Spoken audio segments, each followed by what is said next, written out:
Good afternoon. My name is Eugene Doherty. Today's lecture is titled Racial Suicide, the Progressive Eugenic Movement. This is one lecture in a series for an undergraduate course in United States history on the Progressive Era. This class examines many aspects of the Progressive Movement, and today's topic relates directly with the economics of the Progressive Movement. For this lecture, we will examine Thomas Leonard's illiberal reformers, as well as his study on eugenics and economics in the Progressive Era. Over the course of human history, there have been beliefs that some races are superior to others.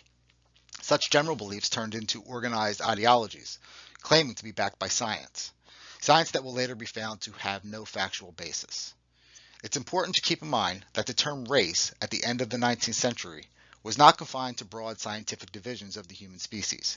Progressive era usage of the term meant ethnicity or nationality. Various European groups were divided by cultural traits deemed racially different. William Ripley, an MIT and Columbia trained economist, provides the most influential racial taxonomy of the day in his book, The Races of Europe. For late 19th century progressives, those Anglo-Saxon ethnicity were presumed to be a race distinct from that of the Irish or the Italian race. The idea of unfit often included women, lower classes, epileptics, and mentally ill.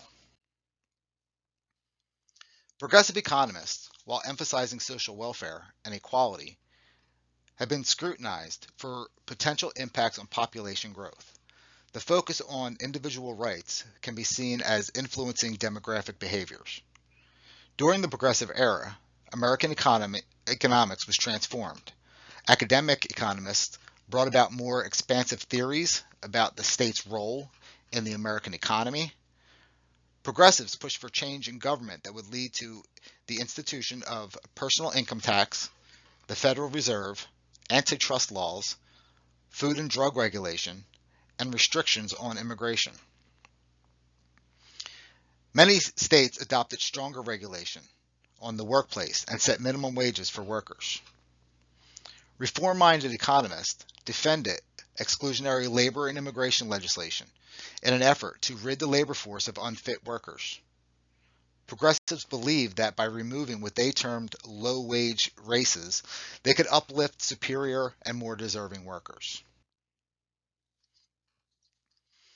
Eugenics refers to a set of beliefs and practices aimed at providing the genetic quality of human population through selective breeding and control of reproduction. Eugenics describes a movement to improve human heredity by the social control of human breeding, based on the assumption that differences in human intelligence, character, and temperament are largely due to differences in heredity. Francis Galton was a half cousin of Charles Darwin and is regarded as the founder of the modern eugenics. The term eugenics derived from the Greek word eugenis, meaning good in birth or of good stock. Galton first used the term in his 1883 book, Inquiries into the Human Fertility and Its Development. Galton's belief that eugenics could control human evolution. He claimed that traits such as intelligence were a result of heredity. Proponents of eugenics believed that by controlling reproduction, they could eliminate undesirable traits and create a better society. At the time, many believed that eugenics was a scientific endeavor backed by genetics and social Darwinist theories. The aim of eugenics was to shape society by promoting desirable traits and to advance superior genetic traits.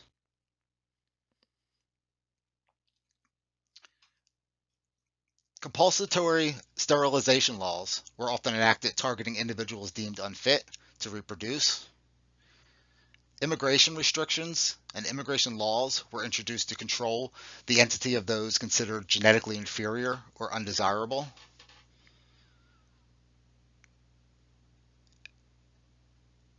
And marriages between individuals with desirable traits were often incentivized.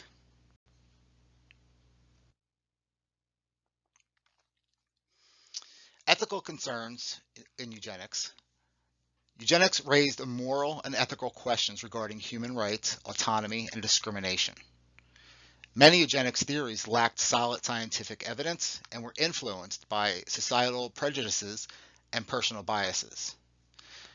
Eugenics was used to justify racist ideologies and reinforce stereotypes and perpetuating discrimination. Eugenics disregarded the worth and value of each individual, reducing them to mere genetic specimens. Eugenics influence can still be seen in the past and present policies related to reproduction, immigration, and social engineering. Eugenics contributed to the normalization of discriminatory beliefs and attitudes toward certain groups. The eugenics movement serves as a stark reminder of the dangers of the pseudosciences, discrimination, and violence of human rights.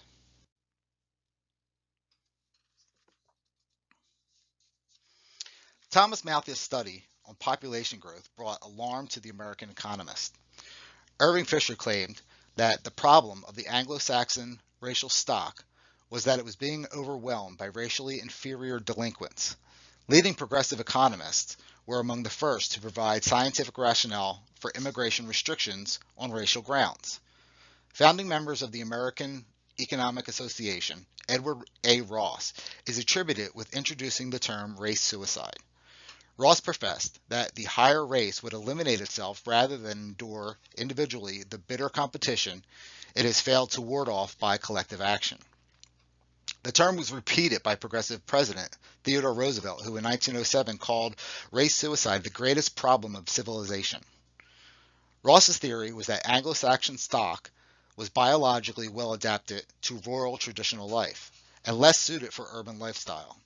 He professed that racially inferior races like Latins, Slavs, Asiatics, and Hebrews were better adapted to the conditions of industrial capitalism and thus would outbreed the superior Anglo-Saxon race.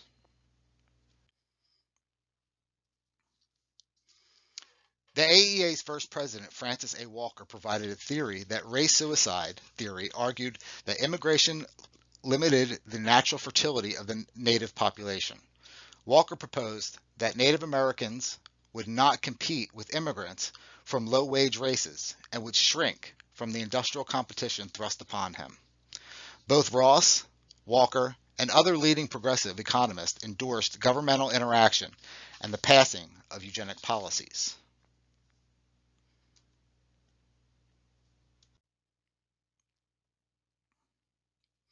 The concept of race suicide has attracted critiques from various perspectives, including those who view it as promoting racial or ethnic supremacist ideology, and those who argue that it lacks a scientific basis.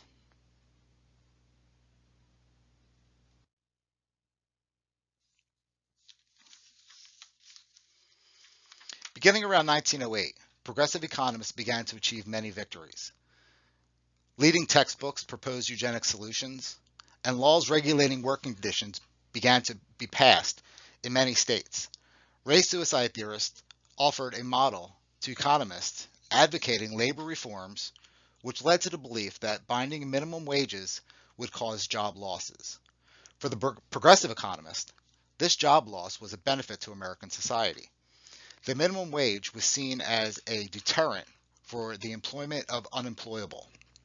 It was theorized that the minimum wage would protect deserving workers from the competition of the unfit by making it illegal to work for less. According to Ross, native workers have higher productivity, but because Chinese immigrants are racially disposed to work for lower wages, they would eventually displace native workers.